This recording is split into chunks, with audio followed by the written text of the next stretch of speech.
time President Trump left the office unexpectedly. The reason is touching.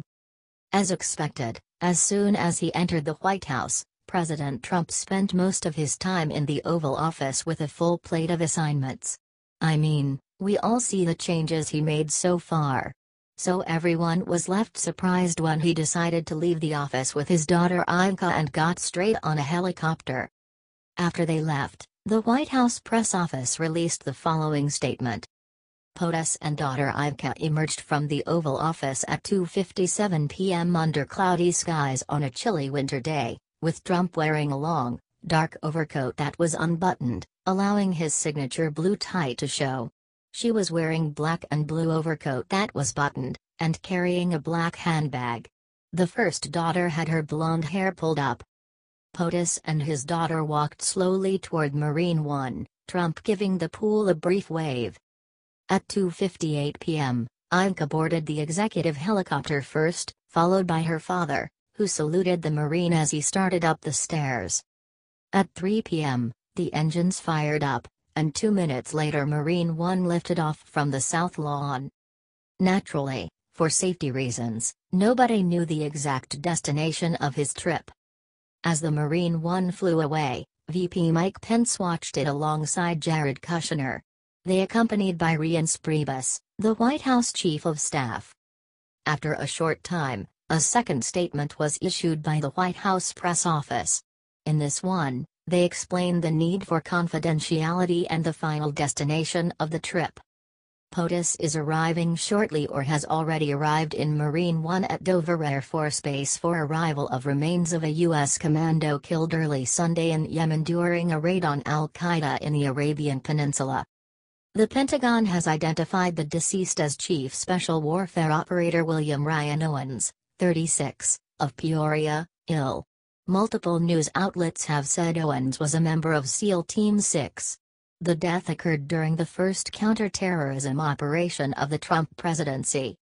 Senator Chris Coons, D., of Delaware is accompanying POTUS on the visit to Dover AFP. President Trump is an unavoidable part of every fallen government employee's memorial.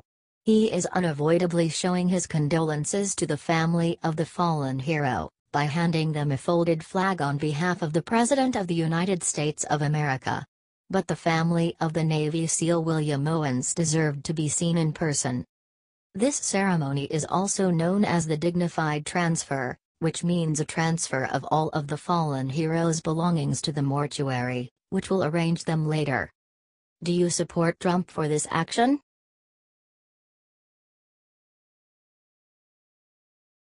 Democrat Senator Chuck Schumer just got horrible news, he's done.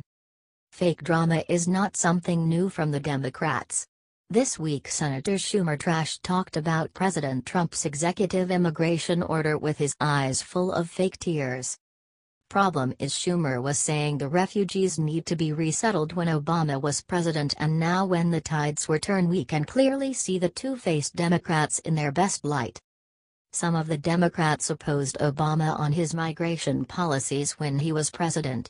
West Virginia Representative Joe Manchin, who happens to be a conservative Democrat, was one of them, saying that Obama should not let another Syrian refugee here in America unless the authorities could give a 100% guarantee that they were not associated with ISIS.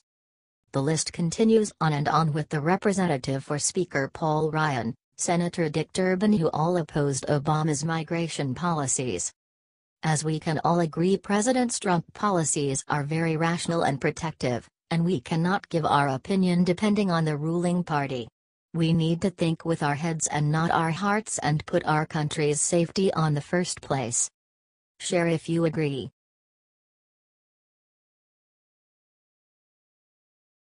Breaking: Senate undoes the horrible Obama rule for the industry.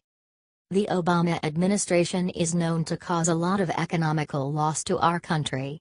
One of Obama's biggest mistakes was making the coal industry rapidly go downhill, leaving 83,000 people without a job, and closing more than 400 coal companies. When the Republicans are in charge, they can do something about it and hopefully restore the coal industry on the right track. As a matter of fact, the Republicans started acting quick. according to The Hill. Senators voted 54-45 Thursday to kill an Obama administration coal mining rule, giving President Trump his first chance to formally take off the books an environmental rule from the previous administration. The Congressional Review Act, CRA, challenge passed by the Senate undoes the Interior Department's steam protection rule, a regulation requiring coal firms to clean up waste from mountaintop removal mining and prevent it from going into local waterways. This is so good to hear, especially by those left on the street, jobless thanks to Obama's bad policies. Share the good news.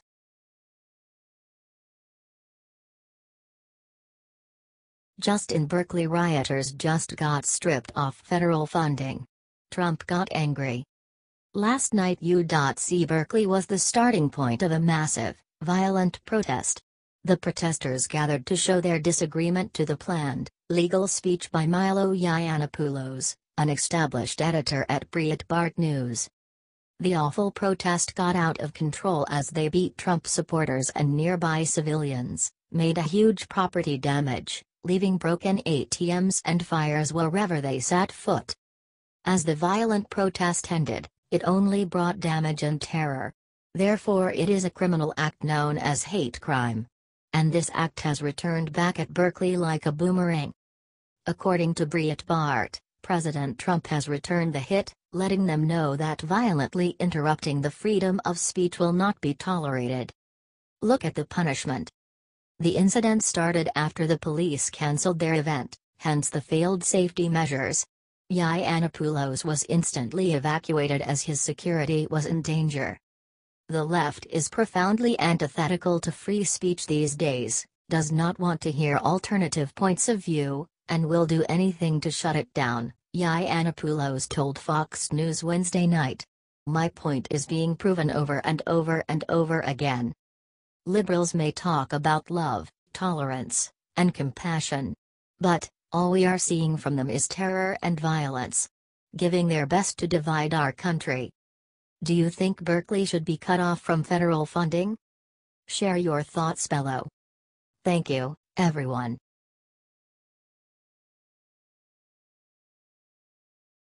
Check out latest interview with Morgan Freeman.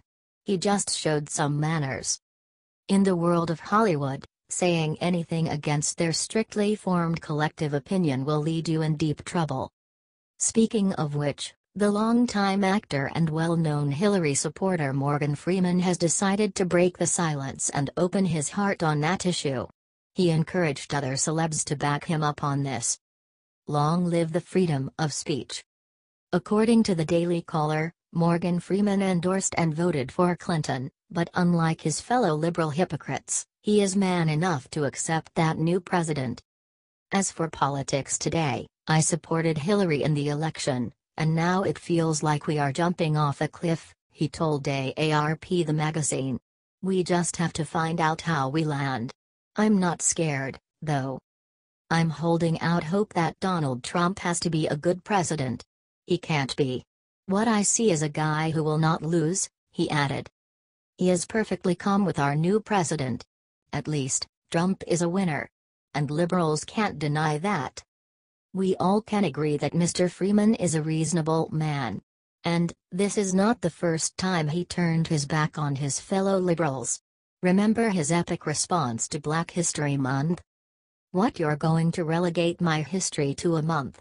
He asked rhetorically. Which month is White History Month? He continued. Come on, tell me. Yes, he is a liberal. But Morgan Freeman has shown some manners here. Do you agree with him?